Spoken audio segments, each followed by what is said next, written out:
Primero que nada, eso, agradecerles a todos por venir, hacer la lluvia de nuevo, nos acompañan en otro evento más.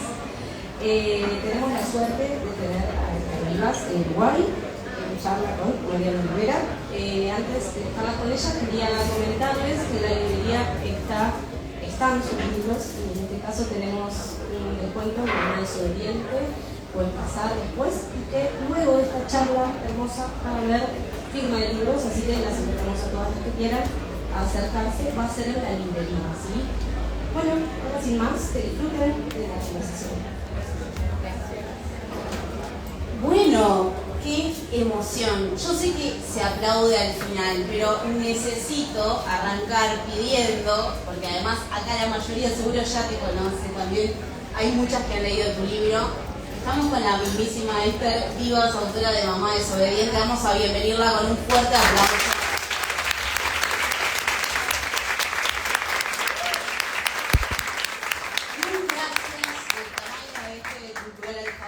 Y más allá por haber escrito este libro tan importante, tan peligroso.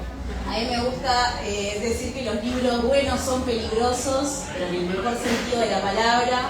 Hablamos de una obra realmente muy poderosa porque trae una investigación sociológica, antropológica, periodística sobre la maternidad, que históricamente ha sido un tema vedado, discriminado, relegado al espacio íntimo, doméstico, y todos estos datos que hablan de una gran opresión que sufrimos obviamente las madres, con una mirada interseccional, la verdad tiene un efecto muy liberador en nosotras. Quiero rescatar eso porque lejos de victimizarnos, ¿no? Cuando denunciamos las violencias que vivimos y que además ha profundizado con su investigación, cuando leemos eso, cuando accedemos a esa información, nos liberamos un poco más, nos aliviamos y construimos perspectiva histórica, personal, colectiva, nos repensamos hacia atrás, nos repensamos también hacia adelante en un futuro que puede ser que también justo ahora nos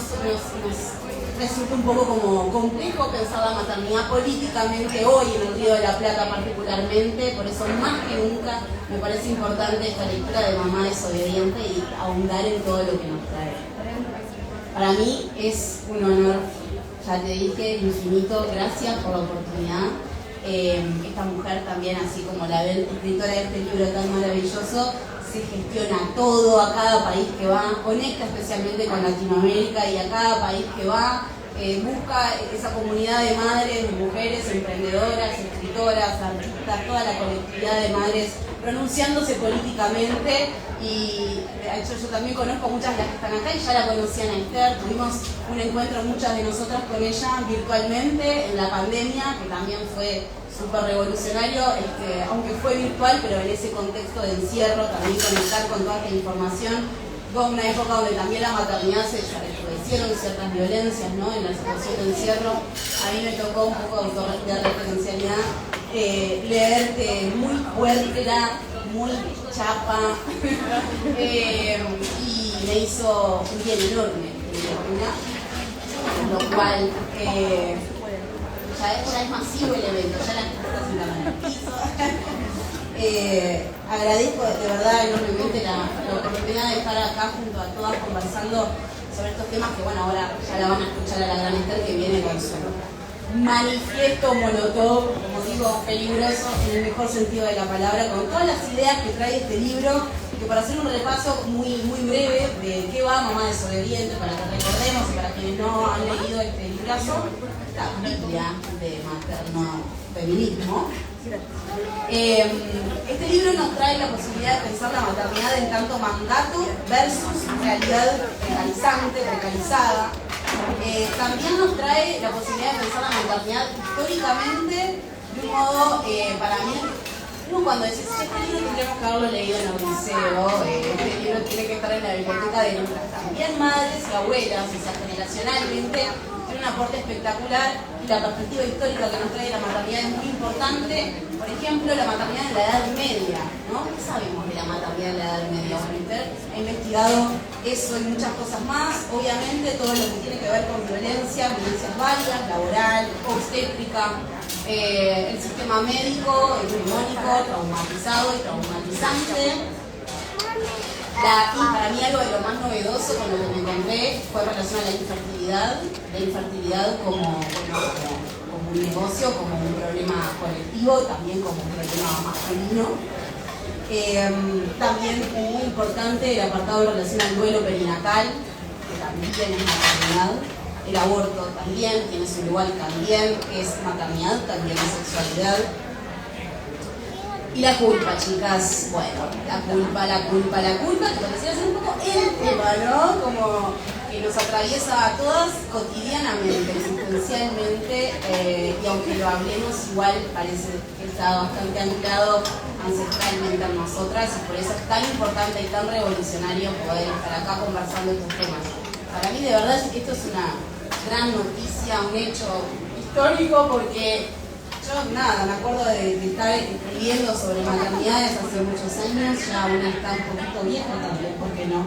Y bueno, y me encontraba con que era muy difícil acceder a representaciones sobre maternidad, y no solo eso, sino dentro del campo mismo editorial también, ¿no? Un tema muy marginado, muy qué raro esto, escribir sobre maternidad, así, ¿no?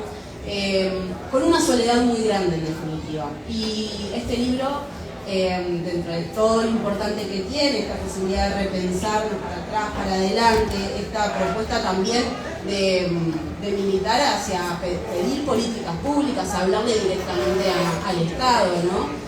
Dentro de todo eso, también obviamente, y lo digo y parece una obviedad, pero lo quiero subrayar, este libro es literatura. Y en ese sentido es súper importante traer esta representación cuando tenemos un canon literario hegemónico conformado mayormente por varones cis, que curiosamente fueron paridos, ¿no? Fueron criados. Y me pregunto qué sabemos de las madres de los grandes escritores, y también me parece muy extraño que no produzca inspiración este tema, ¿no? Que no esté dentro de los grandes temas de la literatura, el amor, el odio, la muerte. Bueno, yo creo que la maternidad es el rock, el punk, el gore, nada, bueno, es un montón de tragedia griega y también momentos sublimes de belleza. Pocos, pero los hay, por eso es una idea de la ¿no? Es un libro realmente maravilloso. Chiquito, te decía que quería compartir algo, también no quiero sacarme cartel de nada, pero la verdad que para mí este libro fue muy importante y me hizo repensar mi propia escritura sobre la maternidad. Y un parrafito que escribí hace varios años dejó de tener sentido con el libro de Esther Rivas, pero igual lo quiero compartir.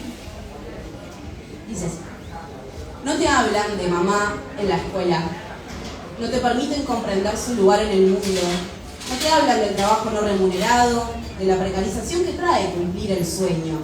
Tampoco te hablan de la maternidad como lo que es, a veces un deseo, pero sobre todo un mandato. No te cuentan lo solas que estamos las madres. Ninguna inspiración produce esta fuerza incomparable, esta belleza, este sostener la vida constante. Voy a tener que tachar esto, porque felizmente escribió Mamá desobediente y hace justicia por todo esto que falta. Nada, un libro que nos hace sabernos juntas, que nos hace sentirnos como también lo hablábamos, menos solas, menos locas. Un libro muy importante y tenemos la suerte de poder acceder a sus contenidos en voz, cuerpo y alma de su autora, así que ya mismo las voy a dejar con ella. Yo voy a sacar apuntes, les recomiendo sacar apuntes también, porque estas ideas está bueno dejarlas también un registro. Y después de que Esther nos comparta todo un material espectacular en relación al libro, capaz que hacemos algunas preguntitas y después abrimos obviamente el espacio con ustedes para que esto sea lo que tiene que hacer, que es un diálogo entre los dos. Muchísimas gracias, los dejo con Esther Rivas.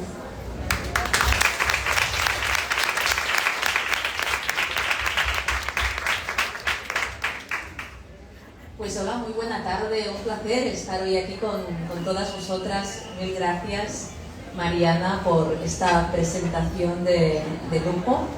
cuando estaba pensando quién podría acompañarme, hay muchísimas mujeres que he ido conociendo a lo largo de estos años aquí en Montevideo a través de las redes sociales. Instagram lo carga el capitalismo, pero afortunadamente también nos podemos reapropiar o utilizar este instrumento para sabotear al capitalismo y al patriarcado, y así lo hemos intentado estar haciendo algunas. Y esto nos ha permitido también crear unos lazos de confianza, de amistad a lo largo de estos años, desde que ha salido el libro en el año 2020, en plena pandemia. Se declaraba la pandemia y el libro salía en librerías. Y dices, ¿y ahora qué vamos a hacer? Y mirad, ¿no? Ha tenido un buen recorrido gracias a muchas de las que habéis confiado pues en el libro. Y pensaba, ¿quién podría acompañarme? Y tenía que ser una escritora comprometida con el feminismo, con las mujeres, y quién si no, Mariana Olivera. Así que de aquí que le pedí esta presentación, que me acompañara. Además, Mariana es pionera en la literatura sobre la maternidad feminista. Ella escribió este libro, Madre Coco, que a ver qué editorial lo reimprime, por favor, porque lo necesitamos, ¿no? Es del año 2015, es un libro bellísimo, me lo ha regalado, muchas compañeras me lo han recomendado y por lo tanto muero por leerlo, y ojalá este material se reimprima pronto, porque en Uruguay se necesitan escritoras uruguayas con este compromiso. Así que gracias. Y afortunadamente ha hecho otro que es más reciente, que es este Desplazamiento hacia el rojo, que lo podéis también encontrar aquí. Después yo voy a firmar ejemplares, pero Mariana seguro que también puede firmar. Así que este fantástico libro, que en pocos días además se va a estrenar en obra de teatro aquí en Montevideo, así que animarlas a comprar el libro y a participar en esa obra bellísima que está a punto de estrenarse, donde habla sobre sexualidad, feminismo, maternidad y el cuerpo de las mujeres, que está tan olvidado a veces incluso por nosotras mismas, fruto de este sistema patriarcal que nos intenta dejar de lado, a pesar, ¿no? del papel tan importante que jugamos las mujeres en esta sociedad. Bueno, dicho esto, muchas gracias a todas, gracias a Mary, a Valeria, que han venido, y a tantas otras, ¿no? Las compañeras de hasta Harta Madre, que también han venido, y a otras que no nos conocemos, pero bueno, espero después también a la firma de libros poder compartir. Mi idea era plantear algunas reflexiones acerca del libro, pero partiendo del libro para ir más allá, con este título que hemos puesto al encuentro, ¿no? Hacia una maternidad feminista, hacia dónde nos lleva la maternidad, o nos debería de llevar, desobedeciendo a este sistema patriarcal y capitalista que nos quiere a las madres calladas y encerradas en casa. Entonces quería plantear algunas reflexiones al respecto. Y la primera era, ¿por qué la maternidad debe ser una cuestión feminista? Porque tradicionalmente, y aún a día de hoy, es como que tú dices que eres madre, que te gusta ser madre, que te gusta criar, amamantar, y como que te miran diciendo, ¿esto como encaja en el feminismo o no?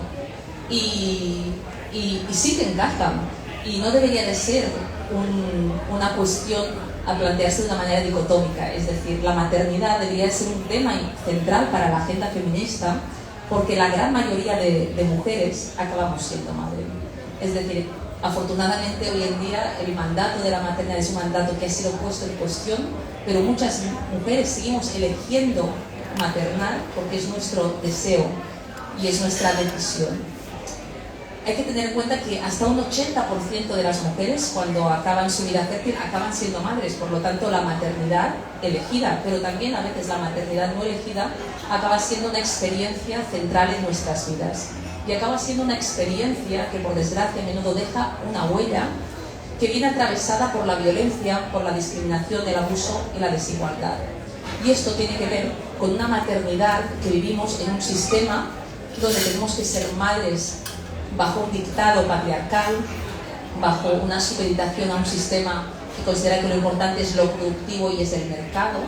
Y el feminismo, desde mi punto de vista, debe de reapropiarse de la maternidad, disputar el relato de la maternidad a un patriarcado que lo ha secuestrado y a un sistema capitalista y productivista que quiere el cuidado y la vulnerabilidad humana supeditada al mercado y a lo productivo. Si el feminismo no disputa este relato al patriarcado, al capitalismo, las madres quedamos huérfanas de referentes. quedamos en manos de un sistema que nos quiere calladas, que nos quiere sumisas, que nos violenta, que abusa de nosotras, y no solo de nosotras como mujeres, sino también a la infancia y a las criaturas, que son también las otras grandes olvidadas por este sistema. ¿Por qué?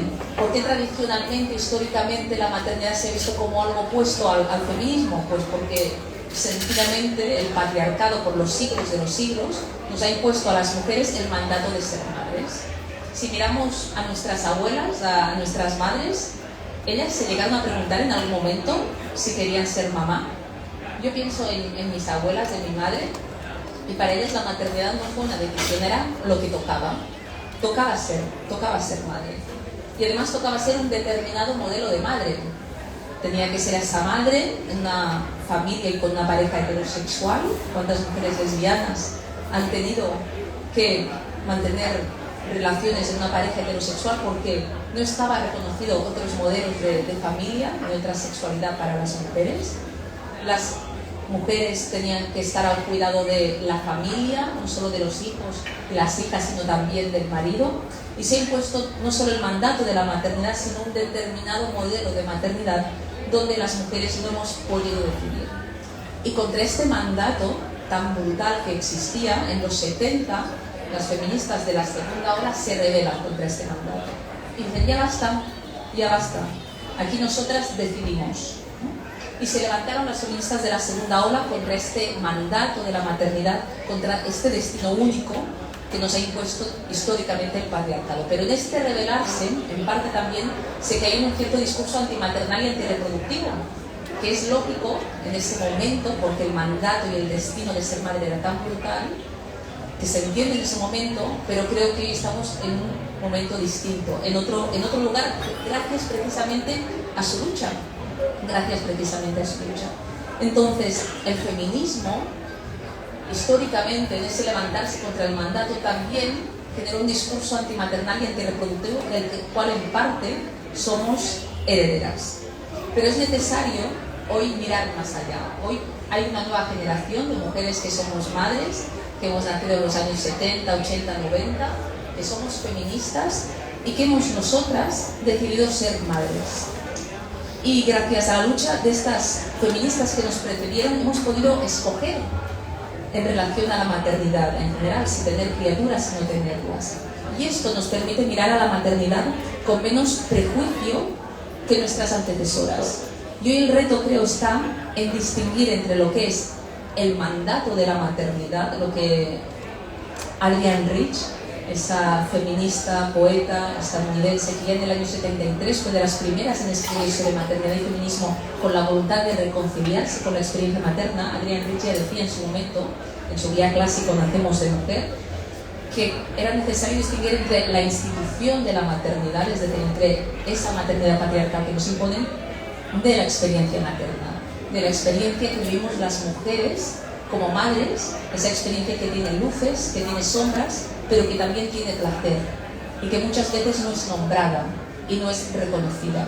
Entonces tenemos el reto de acabar con la maternidad patriarcal y todo lo que esta maternidad patriarcal genera y reivindicar la experiencia materna y la maternidad como una libre decisión.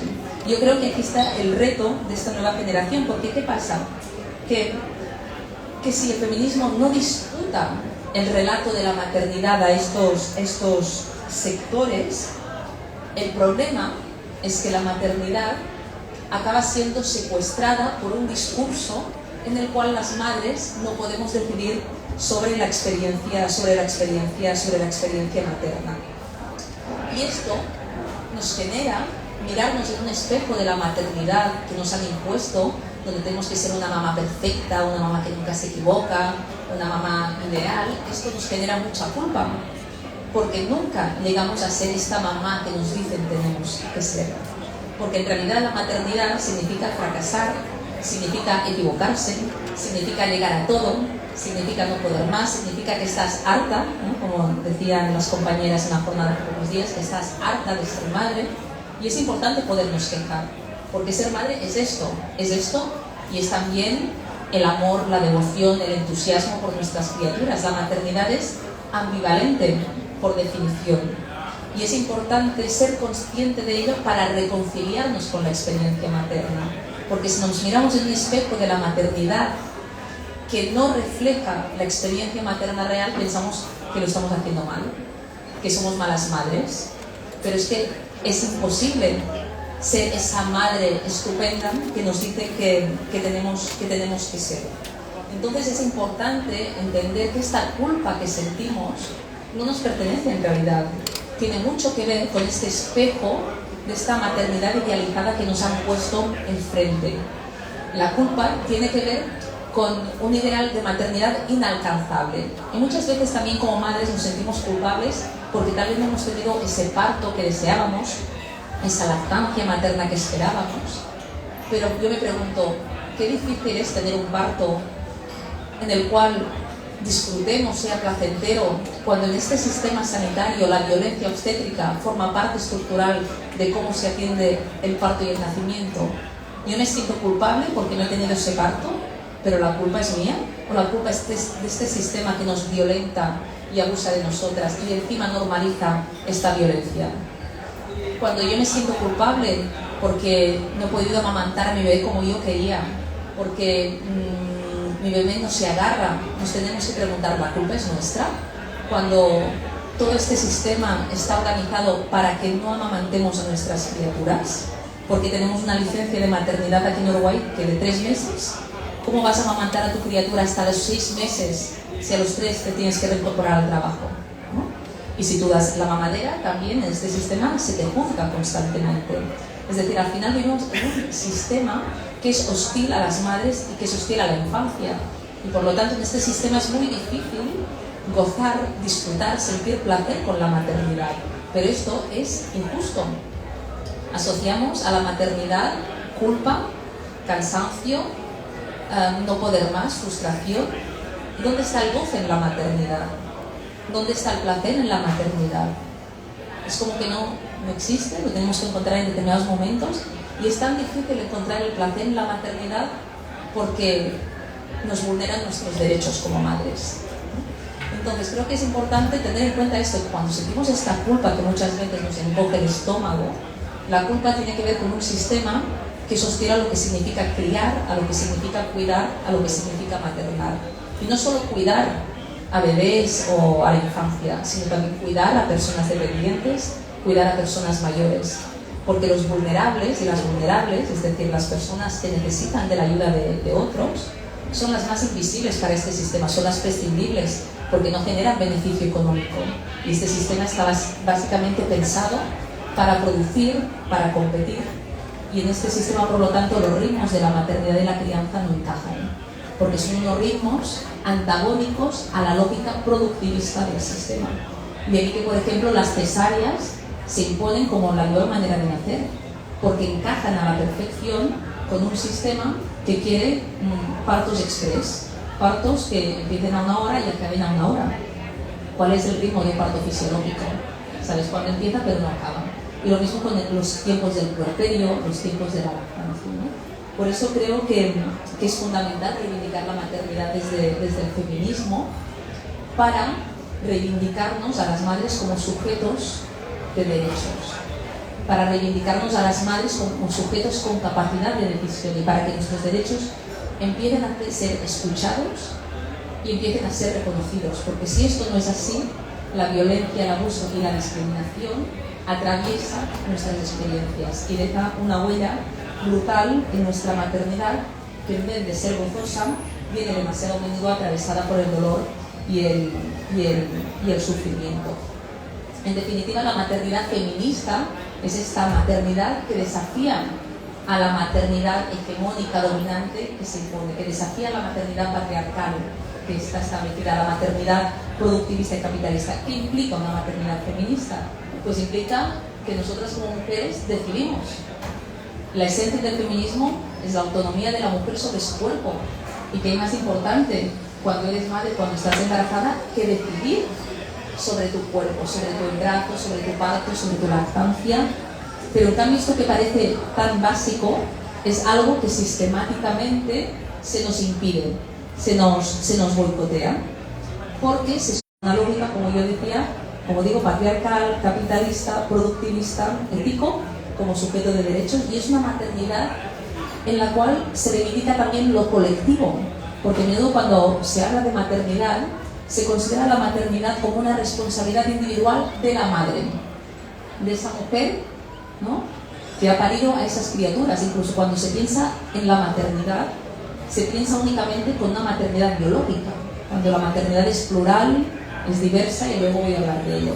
Pero en todo caso, me refiero que la responsabilidad de maternar recae siempre en la madre, y esto también nos genera mucho malestar, porque claro, nos dicen que el futuro de nuestras criaturas básicamente descansa en nuestra espalda, y esto es durísimo, y esto es falso además, porque el futuro de nuestras criaturas depende del contexto en el cual se encuentren, depende también de su familia, depende de la sociedad, ¿no? Y hay que reivindicar la maternidad como una responsabilidad en definitiva colectiva. La maternidad no es una responsabilidad de la madre, no es una responsabilidad de las mujeres. La maternidad, en primer lugar, es una responsabilidad de mujeres y hombres. Y si hablamos de una familia heterosexual, la responsabilidad de cuidar de ese bebé y de esa criatura es de la madre y del padre. Los padres no están para ayudar, los padres están para corresponsabilizarse. Pero en cambio nos encontramos con un padre pues que asume sus responsabilidades y es el héroe de la escuela, es el héroe del vecindario, es el héroe de la familia, todo el mundo lo felicita, te felicita, qué suerte has tenido, ¿no? Pero esto debería ser lo normal. Si nosotras preparamos el desayuno a nuestro hijo o hija, lo llevamos a la escuela, lo recogemos, lo llevamos a la extraescolar, tenemos en la cabeza pues cuando tiene que ir al médico, al pediatra, al dentista, todo esto, si lo hacemos nosotras, es lo normal. Si lo hace nuestra pareja y es hombre, ¡wow! ¡Qué sexy! ¡Qué suerte que tienes, ¿no? Elegiste bien, ¿no? Y esto lo pongo encima de la mesa porque lo hemos normalizado. Y no debería ser así. Necesitamos parejas también corresponsables. Una maternidad feminista solo será posible si hay también al lado una maternidad feminista, una maternidad desobediente, una maternidad gozosa. Solo lo puede ser si hay una paternidad también corresponsable, y hablo en estos casos de parejas heterosexuales. Entonces la maternidad es una responsabilidad colectiva de mujeres y hombres, pero también debería ser una responsabilidad del conjunto de la sociedad, porque estamos hablando de cuidar, de acompañar a criaturas que tienen derechos, porque las criaturas parece que no tengan derechos, que sean ciudadanos de segunda. Lo vimos en la pandemia, no sé aquí, pero en Cataluña y en España podías salir a pasear a tu perro, pero no a tu hijo o a tu hija, cuando también lo necesita y es una necesidad para ellos, ¿no? Entonces hemos visto el maltrato no solo de las mujeres, las madres, sino también de la infancia. Entonces hay que reivindicar que la infancia necesita ser cuidada, pero no por la madre, sino por la sociedad. Por eso la maternidad debe ser considerada una tarea colectiva, una tarea del conjunto de la sociedad. Y la maternidad tiene también que ser reivindicada, en clave feminista, como una tarea pública, visible, valorada. No se trata de idealizar la maternidad, pero sí se trata de reivindicar el valor social, político, económico, histórico que tiene la práctica materna. ¿Qué haría esta sociedad sin mujeres madres, sin mujeres que pariesen? Y como digo, no se trata de idealizarlo, pero sí dar también un valor al carácter biológico de la maternidad. Está claro que igual de mujer es aquella que tiene hijos que aquella que no los tiene. Es igual de madre la que es madre biológica que una madre adoptiva o la que es una madrastra. Es igual de madre aquella que pare vaginalmente que da luz por cesárea. Es igual de madre la que amamanta que la que da el biberón. No hay maternidades de primera ni de segunda. Pero hay que dar valor a la práctica materna y también a las capacidades biológicas que tenemos. Pero luego vamos a decidir si las utilizamos o no. Pero hay que reconciliarnos también con estas prácticas, porque lo que ha conseguido el patriarcado y el capitalismo es desconectarnos de nuestro propio cuerpo, de nuestra sexualidad y de nuestro cuerpo. Una vez, no sé a quién leía, explicaba, si nunca nos hemos visto nuestra vulva, nuestra vagina, si nunca nos hemos mirado nuestro sexo, ¿cómo podemos imaginar que de allí puede salir una criatura, un bebé? Es decir, hay que reconectar también con nuestra sexualidad, con nuestro cuerpo, para reconciliarnos también con lo que significa la biología de la maternidad. Seamos madres biológicas o no seamos, ¿no? Creo que es importante. Y esto implica también una maternidad feminista implica precisamente esto. Y como digo, no se trata de esencializar, sino de reivindicar el valor de esta práctica materna y de reivindicar los derechos de las madres. Porque antes hablaba del goce, del placer de la maternidad, pero este goce y este placer es imposible si no tenemos derechos. Es decir, si yo no tengo derecho a un parto respetado, ¿cómo voy a gozar de mi parto? Si yo no tengo derecho a una lactancia materna satisfactoria vinculada a unas licencias de maternidad más extensas, ¿cómo voy yo a amamantar con placer? Si no hay nadie que me apoye, si no hay un sistema sanitario que me acompañe. Es decir, en definitiva, gozar de la maternidad implica tener una serie de derechos que sean garantizados. Derecho a yo poder decidir sobre este proceso, derecho a que se me escuchen, derecho a que se tenga en cuenta mi deseo, que se tenga en cuenta mis necesidades, y esto, que parece tan sencillo, es realmente muy difícil. Y el gran problema es que hemos normalizado este abuso, esta violencia y esta discriminación. Por ejemplo, en relación al parto, hemos acabado normalizando que en el parto no podamos expresar nuestro deseo, nuestra opinión, que no podamos quejarnos. Hemos normalizado en el parto que nos induzcan el parto, que nos hagan tal vez una cesárea, que no es necesaria, una episiotomía por rutina, que nos separen de nuestro bebé nada más nacer, porque nos han dicho que parir es esto. Pero esto es abuso y es violencia. Entonces hay que empezar a hablar de todo este abuso, esta violencia y esta discriminación que hemos acabado normalizando. Las licencias de maternidad de 3 meses son también violencia hacia las madres y hacia las criaturas, porque tú tienes que volver al trabajo cuando acaba esta licencia de maternidad y tú, seguramente en muchos casos, quieres continuar con tu criatura, con un bebé de 3 meses, que ¿con quién lo vas a dejar? Que si una madre después de esta licencia quiere reincorporarse al trabajo, perfecto, pero si tú no quieres, tienes el derecho a poder, o deberías de tener el derecho a poder estar con tu criatura. Pero en cambio se nos obliga a volver al trabajo. ¿Por qué? Porque la maternidad está supeditado a lo productivo. Entonces se nos dice, no, es que la maternidad penaliza, como si la maternidad fuese el problema. Pero el problema no es la maternidad, este sistema que obliga a encajar los ritmos de la maternidad y de la infancia a un sistema que no tiene en cuenta la vulnerabilidad y la dependencia humana. Entonces es fundamental reivindicar derechos, derecho a una licencia de maternidad mucho más larga, derecho también a que los padres tengan una licencia de paternidad más larga, porque también es su derecho y su deber cuidar a las criaturas, como antes decía. Necesitamos, por lo tanto, un sistema que en vez de boicotear la maternidad, acoja la práctica materna y la abrace. Porque si no, maternar, parir de una manera respetuosa, amamantar, con placer, se convierte en un privilegio de esas mujeres que nos lo podemos plantear. Al final, ¿qué mujer puede amamantar a su criatura más allá de los 3 meses de licencia de maternidad que tienes? Aquella mujer que tal vez puede tomarse una excedencia asumida por su cuenta, que no va a ser remunerada, y entonces puede amamantar durante más tiempo a su criatura. Pero no todas las mujeres se pueden permitir eso. Y esto si eres una mujer que trabaja en el mercado formal, porque si trabajas en el mercado informal ni siquiera tienes licencia de maternidad.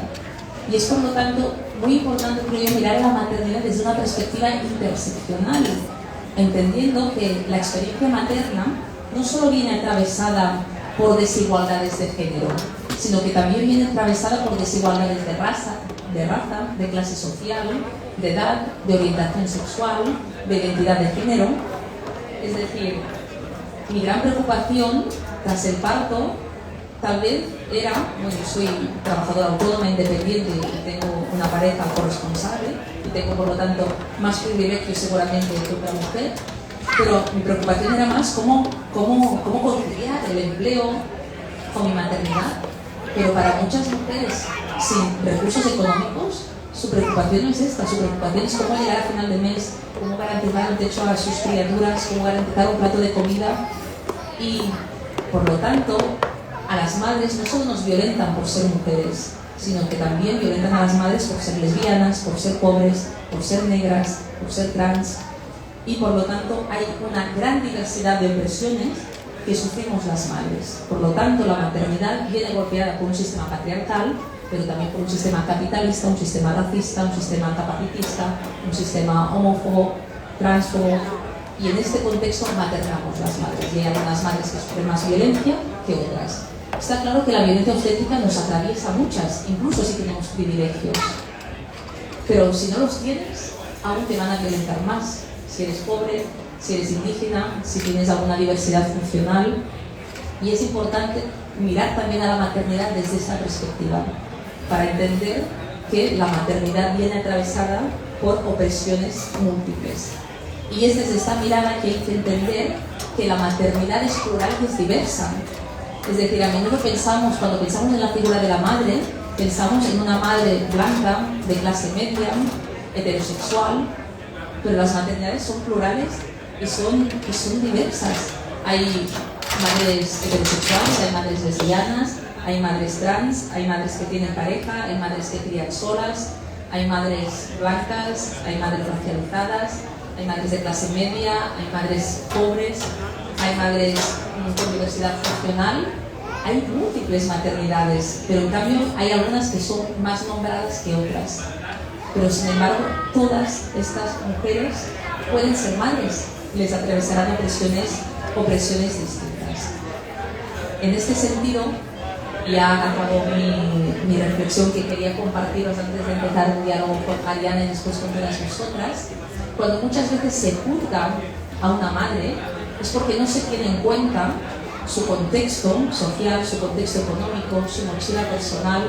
Hay un juicio constante a la madre, un juicio de la sociedad, un juicio por parte de hombres y un juicio por parte de mujeres y también de madres. Y creo que es necesaria en la maternidad menos juicio y mucha más sororidad y solidaridad entre madres. También menos juicio hacia nosotras mismas, porque cada una hacemos lo que podemos con las circunstancias en las cuales maternamos, y hay que ser conscientes que maternamos en un sistema que constantemente nos boicotea. Hay que politizar la maternidad, entender que este contexto social, económico, a pesar que nos dice tu mujer sé madre, a pesar que periódicamente se queja porque la natalidad va cayendo año tras año, a pesar de esto nos dificulta ser madres, nos violenta, nos abusa y nos discrimina. Y cuando entendemos esto, entendemos que cuando yo no llego a todo no es mi culpa, sino que la culpa es estructural y es sistémica. Y esto nos permite también liberarnos y reconciliarnos con la experiencia materna. Por lo tanto, las madres necesitamos mucha más sororidad y menos juicio, y reivindicarnos como sujetos políticos y de derechos, porque normalmente en nuestro imaginario pensamos en la madre abnegada, en la madre sacrificada, pensamos también en la madre perfecta que llega a todo, en esa madre productiva, esa madre neoliberal, ¿no?, que siempre está disponible para el empleo. Pensamos en la idea incluso de esa madre que lucha por sus hijos, esa madre coraje, pero ¿dónde queda la madre que lucha por sus derechos? Esta madre durante mucho tiempo ha sido invisible en el relato sobre la maternidad, y ha sido gracias a esta nueva ola feminista que hemos vivido en los últimos años, estas grandes marchas en el año 2018, 19, 20, antes de la pandemia, coincidiendo con el 8 de marzo. Esta nueva ola feminista ha permitido también sacar la maternidad de lo privado a lo público. No solo la maternidad, el placer sexual femenino. Hemos descubierto que el clítoris no es solo un punto, sino es un órgano inmenso, ¿no?, que hasta hace muy pocos años ni siquiera nadie investigó porque no interesaba. Estamos hablando de salud mental en clave de mujer, estamos hablando de menstruación, ya podemos hablar de la menstruación, del periodo, ¿no?, sin vergüenza. Y todo esto es gracias a esta nueva ola feminista. Y hay que reivindicarnos como madres, yo creo, desde allí. Y también reivindicar no solo la solidaridad entre madres, sino la solidaridad entre mujeres madres y no madres. Porque este sistema nos quiere enfrentadas entre madres y entre las que somos madres y las que no lo somos. Y en realidad, ser madre es muy complicado. Ahora lo apuntaba, y las que sois madres lo sabéis en primera persona. Pero no ser madre también es muy difícil, porque este sistema constantemente te juzga si no lo eres, que te vas a quedar sola, que eres una egoísta, que quién te va a cuidar de madre. Es como que si eres mujer tienes que ser madre, a pesar de lo mucho que se ha luchado para que la maternidad sea una libre elección, y hoy lo es más que hace unos años, pero aún se oculta a las madres, a las mujeres que no son madres. Y necesitamos más solidaridad también entre nosotras, porque ser madre es duro, pero no serlo también duro. Y me gustaría pues terminar esta breve reflexión antes de empezar también y seguir conversando con Mariana sobre esta idea, ¿no? Ser más compasivas con nosotras mismas, ser más compasivas con otras madres y definitivamente también con otras mujeres. Gracias.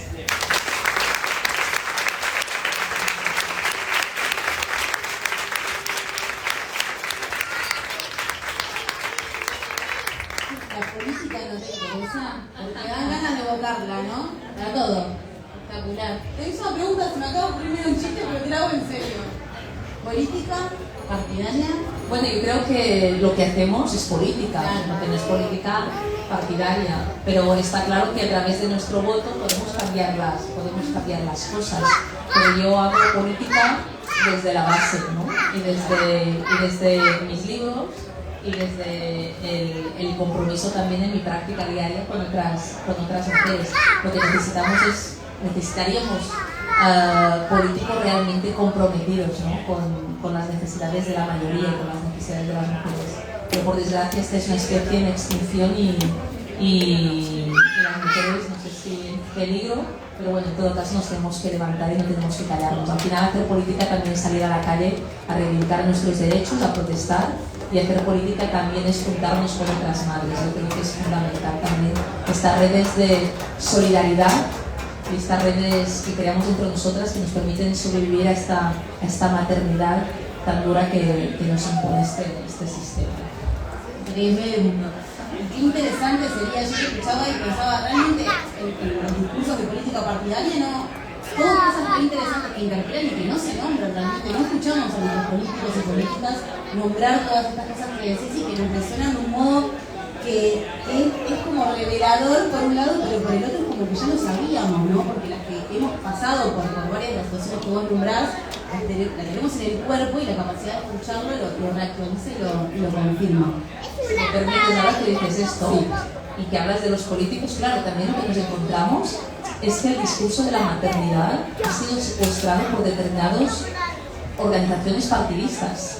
Es decir, en general se asocia a aquellos que defienden las madres y a la familia a sectores conservadores y reaccionarios.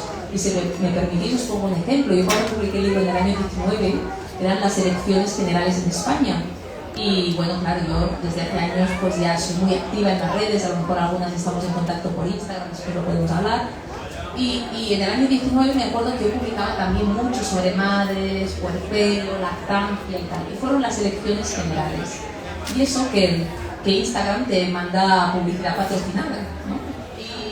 Y de repente, en las elecciones, empiezo a recibir yo publicidad a través de Instagram para votar en España el Partido Popular, que es el partido de derechas más importante en España. Porque ¿qué pensó el algoritmo de Instagram? Bueno, yo creo que hackeé el algoritmo de Instagram increíblemente y literal.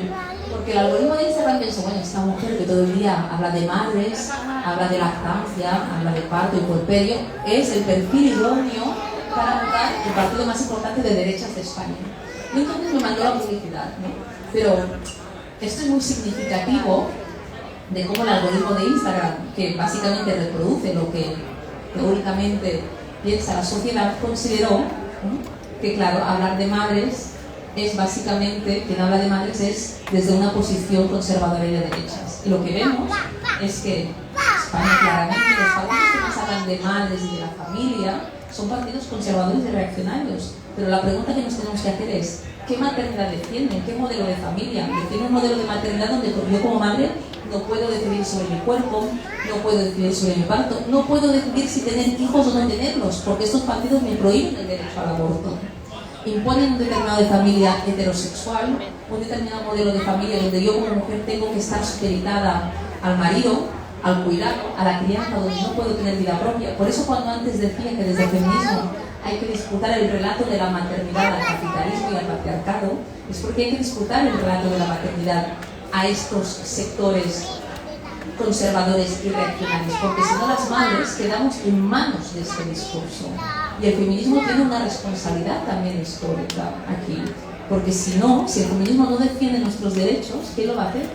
Y entonces las madres quedamos en manos de estos discursos que no nos representan y que además buscan violentar nuestra experiencia, abusar y discriminar, ¿no? Así que, bueno, ahora que lo has dicho, bueno, añadir esto. Y me levanto para que me veáis, porque entre que soy pequeña y aquí... También muy bonito el gesto, habláis de levantarse, no dándolo todo.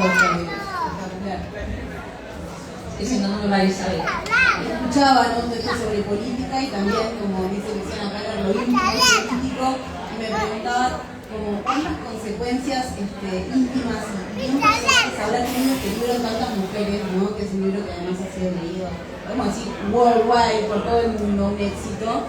Y vos, tampoco sé cómo haces, te lo quiero preguntar para estar ahí en las redes respondiendo cada mensaje, o sea, como, no está clonada esta mujer, realmente responde, tiene un feedback impresionante. Te quería preguntar por alguna experiencia que te haya conmovido particularmente sobre la lectura de Mamá Desobediente, que te haya llegado y te digas, wow, el efecto que tiene el libro, ¿no? Porque, digo, dan ganas de llevarlo a ciertos asados, comidas, ¿no? Como o leer un fragmentito, y eso puede tener un efecto enorme, ¿no? Por eso digo que la literatura es peligrosa también, como esa piedrita en el agua que genera una onda, y otra onda, y otra onda. Bueno, he recibido mucho feedback por parte de muchas mujeres que lo han leído, madres y no madres, también hay muchas mujeres no madres que lo han leído. En el libro, si lo habéis leído, y si no ya os lo explico, claro, hablo también de mi propia experiencia como madre y hablo también de muchos temas silenciados en relación a la maternidad.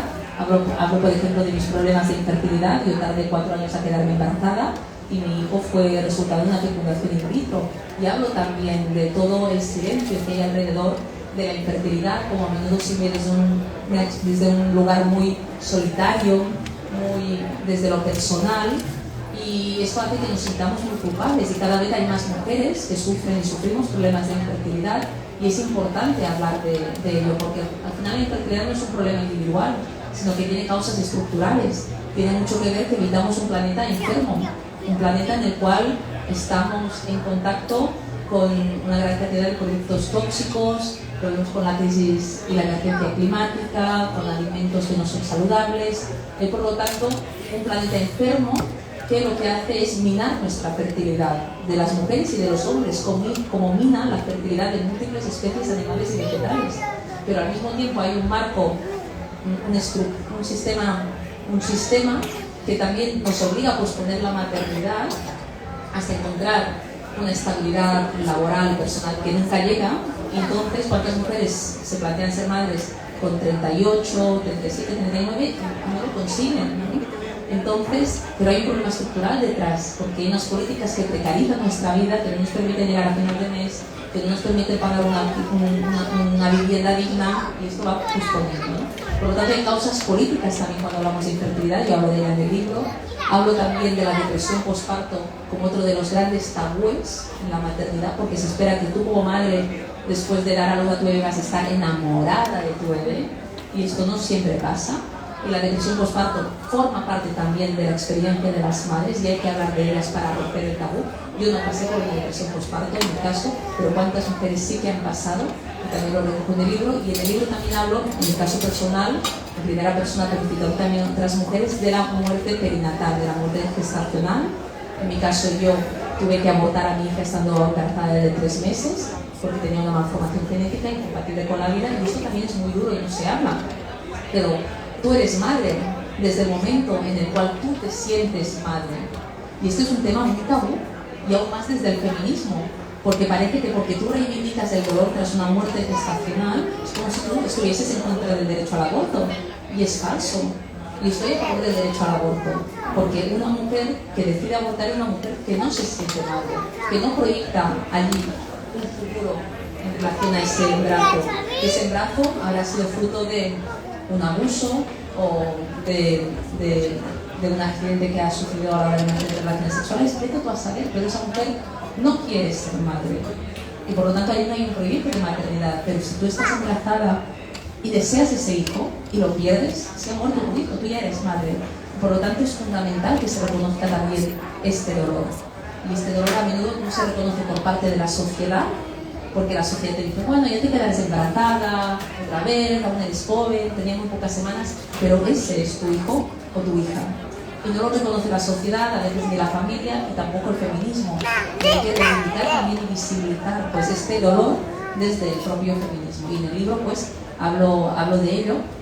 Y en este sentido, pues, he recibido feedback de muchas mujeres en relación a estos temas, pero tal vez uno de los mensajes que me han llegado de algunas mujeres es el hecho de cómo leer el libro y leer este libro que trata sobre maternidad desde el feminismo ha hecho que muchísimas mujeres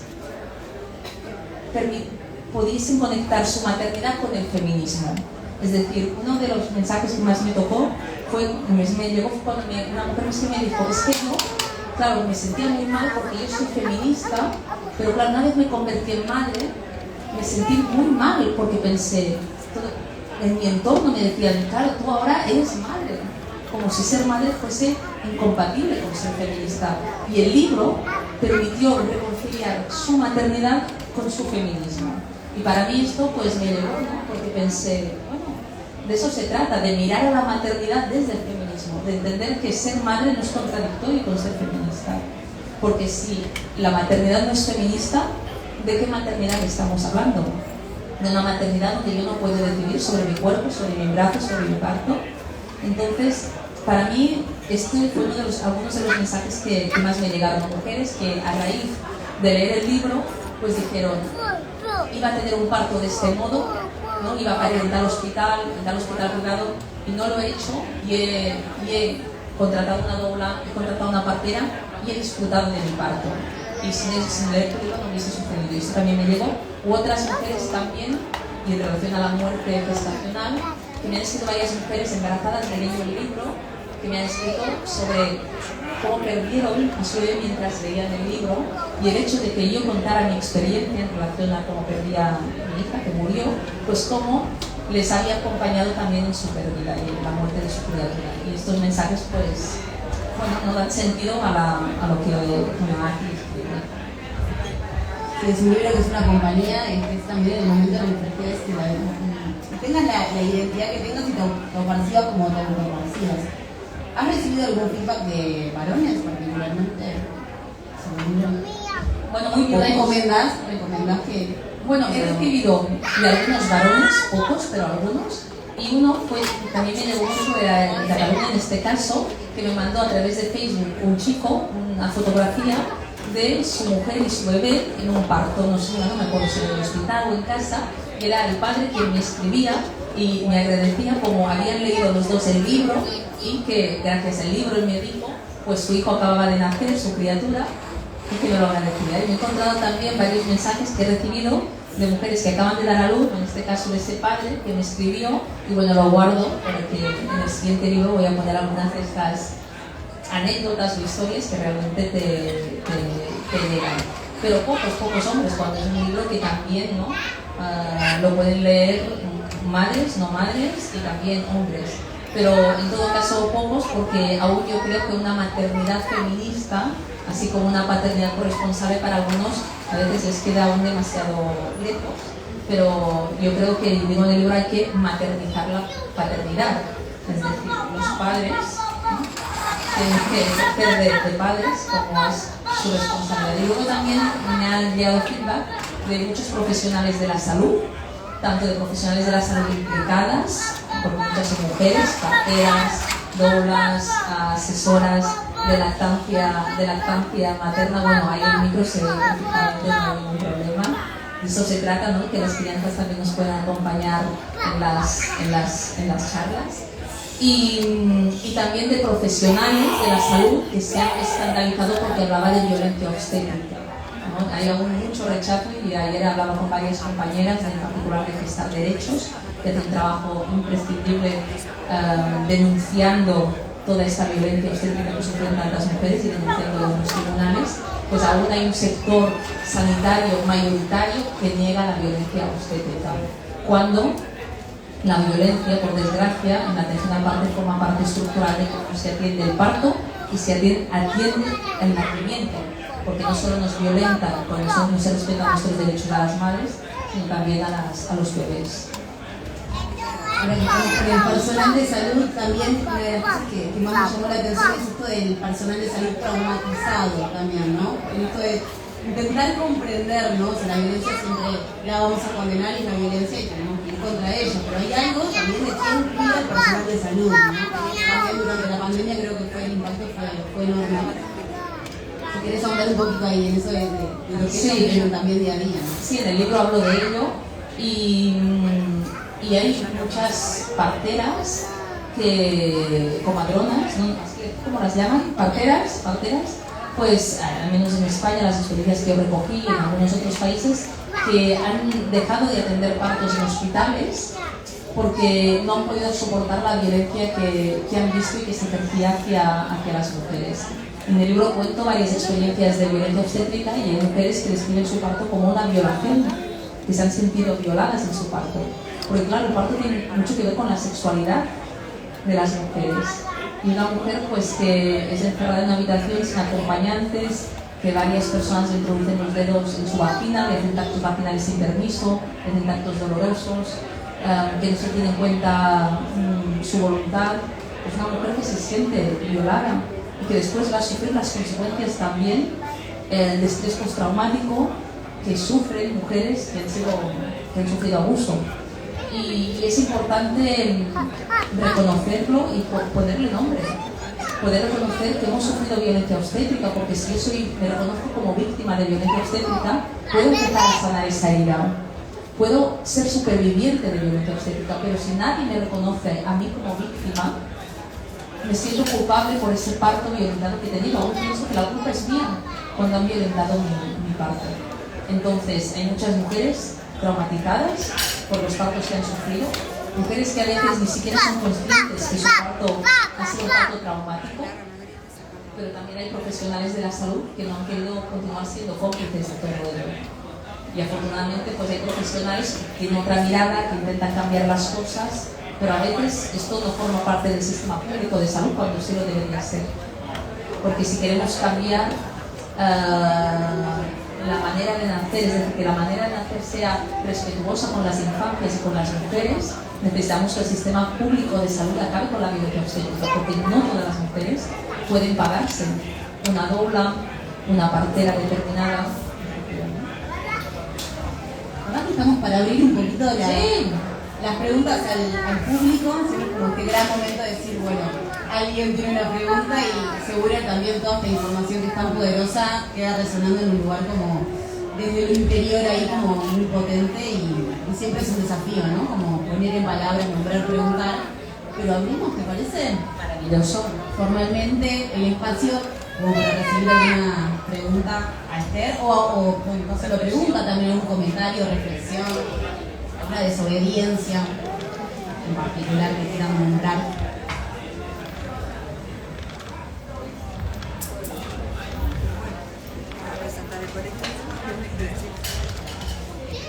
Hola. ¿Cómo estás? Quería preguntarte porque estos días has hablado en varias ocasiones de un segundo libro sobre la maternidad, o sea, lo has dicho capaz que en broma, pero bueno, ¿cómo sería? Porque el libro ya contiene un estudio sociológico muy importante y también de literatura que citás, que es muy importante. Entonces, ¿qué sería si has visto como muchas cosas actuales y eso sería lo que incluirías, o sea, o más de Latinoamérica, si tenés como más estudios, más cifras sobre lo que está pasando en el momento y eso sería lo que incluirías en el libro, o cómo sería ahí, si tenés algún avance? Bueno, aquí Valeria ya quiere que haga spoiler y bueno, tampoco vamos a hacer spoiler porque estamos ahí en proceso, ¿no? Work in progress, ¿no? Que se llama. En todo caso, el problema que yo creo que tenemos muchas es que queremos hacer muchas cosas y no llegamos a todo. Nos pasa en muchos ámbitos, ¿no? Yo tengo muchas ideas de libros, pero luego el tiempo para hacerlo, los ritmos de escribir un libro también son ritmos antagónicos a la lógica del capital y a la lógica de Instagram, ¿no? Y por eso durante un tiempo, este verano he estado desconectada de redes para poder escribir, ¿no? Y a veces necesitas desconectarte también para hacer cosas. Bueno, yo estoy trabajando en otro libro, también sobre maternidad y feminismo, porque antes lo comentaba Mariana, se ha hablado tan poco durante tanto tiempo de maternidades y hay mucho que reflexionar al respecto.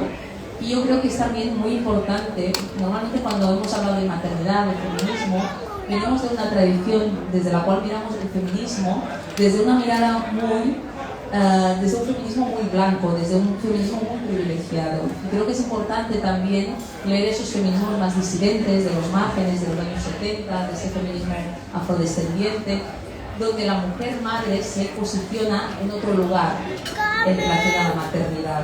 Es decir, la maternidad desde nuestra propia experiencia a menudo es vivida como una maternidad donde tenemos la dificultad para conciliar, donde es vivida desde la soledad, desde la individualidad de un sistema, ¿no?, que no nos quiere en contacto las unas con las otras, pero desde otras experiencias la maternidad se ve desde un lugar mucho más comunitario, desde un lugar donde la madre tiene un papel de liderazgo en la familia. Esto lo vemos en los feminismos negros, por ejemplo, afrodescendientes, y creo que es interesante también explorar otras miradas en este sentido, y hay mucho para reflexionar, y allí estoy yo, reflexionando, escribiendo, y ya veremos. Pero bueno, hay muchos temas que abordar, incluso desde la crianza feminista, y creo que esto es otro gran temazo, cómo acompañamos a nuestras hijas e hijos en una crianza feminista, en una educación feminista. Creo que esto es imprescindible.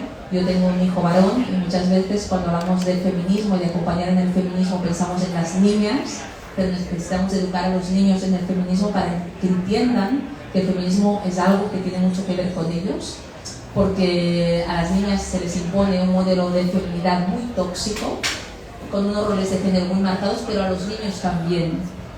Y los niños se les tiene que educar desde una perspectiva feminista, no solo para que en el futuro tengamos hombres feministas que no violenten ni abusen de las mujeres, sino que también para que tengan un modelo de masculinidad que sea mucho más libre a la hora de escoger qué hombre quieren ser, porque también se impone un modelo de hombre determinado que es muy tóxico, ¿no? Entonces aquí también yo creo que son temas para ir trabajando y en esas estoy, pero bueno, ¿no? Poco a poco. Y bueno, tengo muchas ganas de escucharos a vosotras y vuestras experiencias.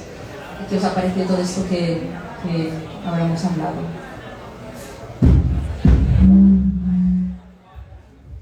Muy bien. ¿Alguien más se anima a hacer alguna pregunta o algún comentario? Perfecto. Hola, ¿qué tal? Yo fui mamá en Barcelona de 2 y 1 año y ahora volví a vivir a Uruguay y obviamente estoy todo el tiempo comparando. Y una de las cosas que me pareció súper buena, si bien la gente se sigue quejando en España y me parece genial que nos sigamos quejando, es que se alcanzó la igualdad en cuanto a la licencia maternal y paternal. Acá estamos a años luz de eso. Y cuando lo comento muchas veces en ámbitos feministas, me surge como la duda de voy a luchar yo porque ellos me cuestionan eso, como ¿por qué lucharíamos nosotras para que los hombres, las parejas heterosexuales, tengan más licencia paternal? Y en realidad es algo que a nivel de brecha de género en el trabajo, obviamente a nosotros nos genera, cuando te van a contratar siendo joven, saben que tú te vas a ausentar, y en Uruguay el hombre casi no se ausenta, porque encima son días, no son hábiles, son días calendarios, muy triste lo de Uruguay, que me da vergüenza explicarlo. Y también en cuanto a las criaturas, o sea, el niño a la madre le reconoce su latido, su todo, y el papá no sabe ni quién es, y no tiene ni días para encontrarse con él. Entonces, como que me gustaría impulsar o ayudar a esa lucha en Uruguay y no sé muy bien, o sea, desde dónde, o sea, cómo podemos llegar a alcanzar eso, que me parece casi utópico en Uruguay, que tengo esperanzas que se logre, pero me cuesta a veces cómo promover esas discusiones, o sea, me gustaría esa experiencia. Sí, este ha sido un tema que ha generado mucho debate en torno a las maternidades y el feminismo, el tema de las licencias de paternidad, que son iguales a las de maternidad actualmente en España, que son 16 semanas para la madre, 16 para el padre, y que son intransferibles, ¿no? Yo veo positivo que el padre tenga pues una licencia de maternidad mucho más extensa, porque es su deber y es su derecho cuidar del bebé. y por lo tanto es muy importante que haya una licencia de paternidad mucho más amplia, por ejemplo, aquí en Uruguay y en otros países de América Latina de las que existen en estos momentos, que es ridículo. El debate se ha generado en España porque el permiso de paternidad ha aumentado un 500% en muy pocos años, pasó de 2 semanas a 16 semanas el permiso de paternidad, cosa que está fantástica, es fantástico, pero claro, ¿qué ha pasado con la licencia de maternidad? Que desde el año 89, desde hace más de 30 años, no se mueve de las 16 semanas. Lo que necesitamos también es una licencia de maternidad más amplia. Y desde los sectores que se ha promovido aumentar la licencia de paternidad, son sectores, podríamos llamar, de un cierto feminismo más liberal. Es decir, que consideran que la maternidad implica quedarse en casa, implica renunciar, implica pues que vas a tener una pérdida de oportunidades en el mercado laboral. Y es cierto que todo esto pasa, pero la culpa no es de la maternidad, sino es de este sistema, ¿no?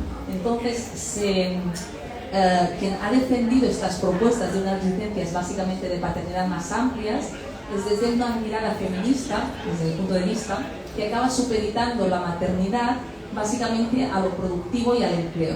Y es esta idea de que las madres, al cabo de poco tiempo, tenemos que estar ya disponibles para el mercado de trabajo para que no nos penalicen, cuando en realidad deberíamos de tener unas licencias de maternidad más amplias, si así lo deseamos, las que así lo queremos, para poder también recuperarnos del parto, para nuestra criatura, etcétera, etcétera. Por lo tanto, para mí el reto es cómo reivindicamos licencias de maternidad y paternidad más amplias, las dos cosas.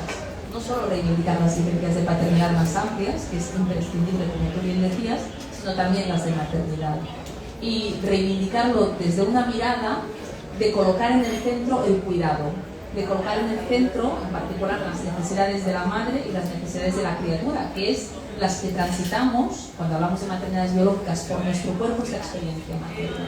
Pero que también es fundamental que el padre tenga esa licencia de paternidad, porque muchas veces se habla del instinto materno, ¿no?